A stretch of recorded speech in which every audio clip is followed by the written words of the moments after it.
When you're stuck in a job you hate, everyone assumes, you're just burned out. You've worked too hard. You're tired. You need a break. But if you've lived through childhood trauma, what looks like burnout is often something deeper. Trauma can quietly hold you down, keeping you from trying new things, from leaving bad situations, and from earning the money that you're worth and that you need in order to have real choices in your life. A job you hate drains your energy and it blinds you to options that are right in front of you. That's why rest never fixes it. This isn't about work hours. It's about patterns that started long before your first paycheck ever came. So you know that feeling. The alarm goes off and your body already is like, no, and you drag yourself through the day fantasizing about quitting. But when you think about actually quitting, you freeze. Or you hear an email notification. This has happened to me before. Every time I'd hear that little boop, there's an email in there, I'm like, ugh. That's how I know I'm burned out. It makes you cringe. It feels like one more thing you have to do when you don't want to do anymore. So you tell yourself to be grateful that you even have a job, and you tell yourself maybe you're just being dramatic. But deep down, you know it's not just stress. You've lost something inside yourself, that spark, that confidence, that sense of possibility. It's easy to blame the job, and sometimes the job really is to blame, I know. But when this pattern repeats, when you've hated every job you've had, or when you keep ending up in places that drain you, that's a clue. There's something deeper that keeps you small, tired, and afraid to move. So I stayed in a job for 10 years that I liked at first, but I soon realized that I was never going to be promoted, even though I was qualified. I was never going to be given an actual job versus contractor status, so that even though I was a single mom, I also had to buy my own health insurance for me and my kids. And I was never going to be included in the clique that went out to lunch every day. I was never going to get credit for the work that I stayed late most days to finish.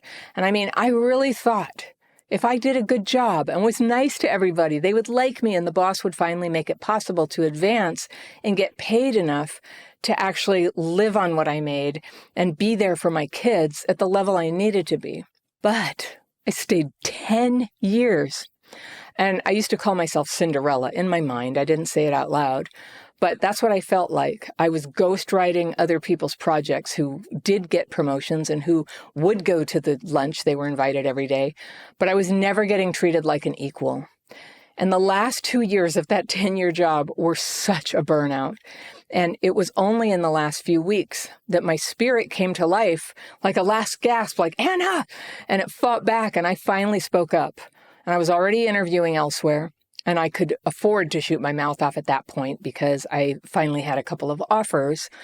And a little bit, I hope that those people that I used to work with see me online right now and understand that all that time I was capable of so much more than they saw me capable of. But the person whose job it is, really, to make sure that I'm working at the happiest and most accomplished level I can is me. Not seeing that and staying where you're burned out and not appreciated, it's a trauma symptom. Yes, burnout comes from working too much. That is true, okay? But for a lot of people with trauma, burnout is just the surface symptom of something deeper. Trauma affects how you see yourself, what you believe you deserve, and how much risk you can tolerate. It can quietly convince you that staying small is the only right choice. And if you were to try to do better and then fail, the pain could be more than you could bear. That's what trauma tells you. That's why so many people stay in miserable jobs long after they know it's wrong. It's not laziness or indecision. It's a very strong and compelling survival habit. When you grow up in chaos, the best choice you think is the one that feels familiar, even if the familiar thing is painful. Like familiar doesn't fill up your cognitive load so much. It's like learning new software or something. I have to learn so many new technological things, and sometimes I'm just like, no, I don't care if the new thing is better. I'm not learning it because I need every bit of bandwidth I've got to make some videos or, go give a workshop. It just feels like too much. When you're used to survival, thriving can actually feel threatening. So you call it burnout. You think you just need a vacation, but rest, that's the sign. Rest doesn't fix the pattern. The real issue isn't overwork in this case. It's that your capacity to expect better from your life has been crushed by your own experiences, but also your neglect of this part of you, by the way you've stayed quiet when something hurts, until your self-suppression has turned your mind dull and your thoughts sour. These are the patterns that keep people stuck in jobs they hate. And I'll tell you 5 of them that you can work on starting right now. The first one is aiming too low. When you've lived through trauma, aiming high can feel dangerous. So instead of your goals, you take jobs that are, safe instead of jobs that fit your talent. You settle for the role you already know you can do, and you talk yourself out of applying, out of speaking up, out of reaching higher. And over time, this becomes an identity. You stop seeing yourself as someone with potential, and you start living like you're just so lucky that anybody tolerates you at all, right? You stop expecting good things, and that's not humility. It's a trauma pattern that protects you from disappointment, or you think it does. Does it, though? The second one is staying too long. You already know when a job isn't right for you. You feel it in your body before you even admit it to yourself. The dread before Monday, is unbearable. And the way your energy crashes halfway through the day, the little flashes of resentment that you push down, these are the signs.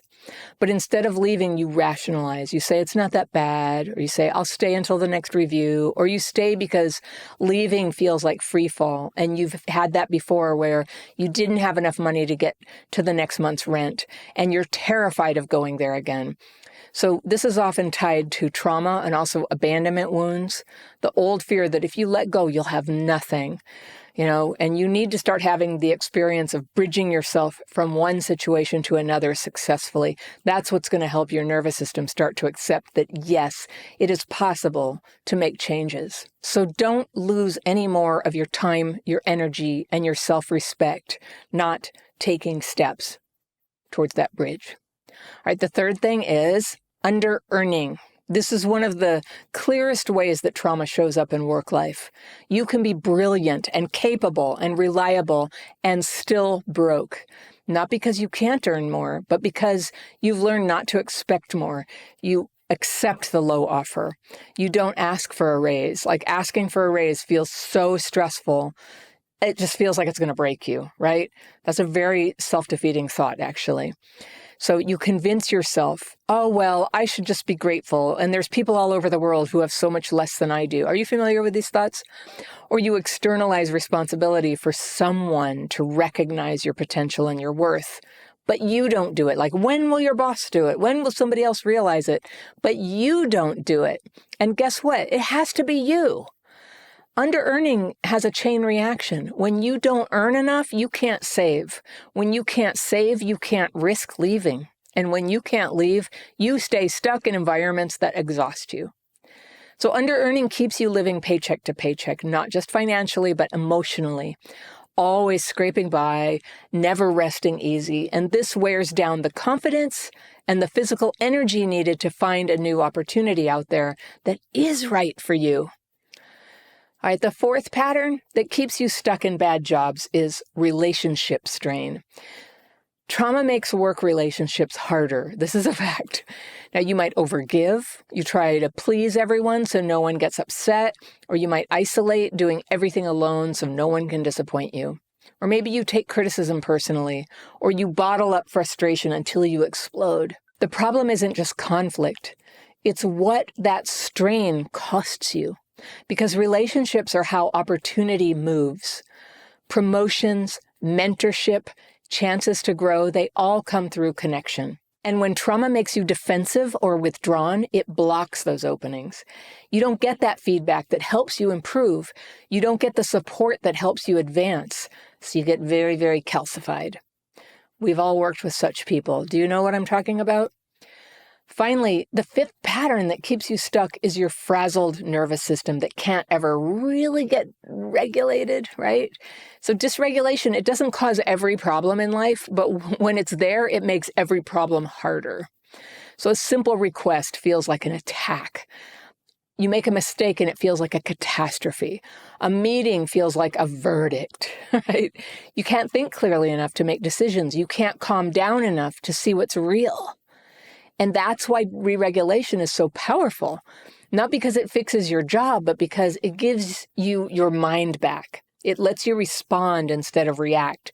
It frees your energy for action instead of panic. With re-regulation, you don't just survive the job, you start to see your way out of it. For many people, being stuck in a job they hate isn't about motivation, even if they think so, even if people tell you that. It's about long-term stress patterns that started in childhood. And when you grow up having to manage chaos, your system adapts by staying alert and small, very small. Small is safe. That's what it feels like. You learn not to make waves. You learn that effort doesn't always lead to reward. So in adult life, that same adaptation shows up as settling. You stay quiet even when you're mistreated. You put up with things you shouldn't have to do. You keep performing in jobs that are far beneath what you can do, not because you want to, but because you can't yet imagine a world where you could do better and be safe at the same time. We call that, in the Crappy Childhood Fairy membership, we call it crap fitting. We fit ourselves to unacceptable people and situations. Crap fit. I love this word. Says it all, right? So that's why it's not just burnout. Burnout heals with time off, but trauma patterns live in the body and in your sense of possibility. You don't rest your way out of it. You build your way out of it. Re-regulation is the turning point. It steadies you enough to see reality. You start to notice what's really happening, what's the job, what's your pattern, and what's actually possible for you. And when you're regulated, you can tolerate the stress of change. You can hold boundaries without collapsing. You can plan steps forward without spinning out. And that's how real change starts. Not by quitting in a panic, but by getting clear enough to move on purpose. And the good news is none of this is fixed. It's not stuck like that. You're not doomed to stay small or poor or stuck. Every time you re-regulate, you make a little more room for strength. Every time you tell the truth, this job is not right for me, you reclaim a piece of your power. Healing isn't about suddenly loving your job. It's about waking up from the trance that says you have no choice. You do. You can build skills. You can earn more. You can leave. You can start something new. You can rebuild a life that isn't just about surviving work, but about using your energy for something that matters. I have this very cool thought exercise that I can share with you that helps you see what you already know is your potential, and you even know what you'd have to do to fulfill that potential. You do know, you're just not in touch with it right now. So this exercise is called 1 Year to Heal. It's a free download, and I'll link that in the description section below this video. You might have to click the More button. It's really a little link, the word more. You click it, it opens up the full description section. So you can see everything there, including my 1 Year to Heal exercise. Look for that. Get your own copy of it. I think you're going to like this. So if you're stuck in a job you hate, don't just call it burnout. I mean, if you rest and it's better, maybe it was burnout. But look closer. Are you aiming low? Are you staying too long? Are you under-earning or struggling with people? Are you too dysregulated to think straight? Those patterns don't define you. They're just the old rules still running your life. You can break through this cage of trauma-driven beliefs. You can re-regulate. You can take clear, steady action towards something better. You can rebuild your confidence and your finances and your peace. You don't have to keep suffering in work that hurts you. You can learn the skills to get free. Because it's not just burnout, it's old pain showing up in your adult life, and you are not stuck with it anymore.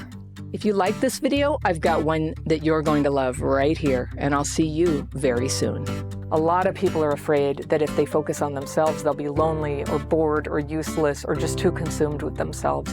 But when you avoid yourself like this, you lose all your power. And guess what? You become lonely and bored and unable to be useful to anyone.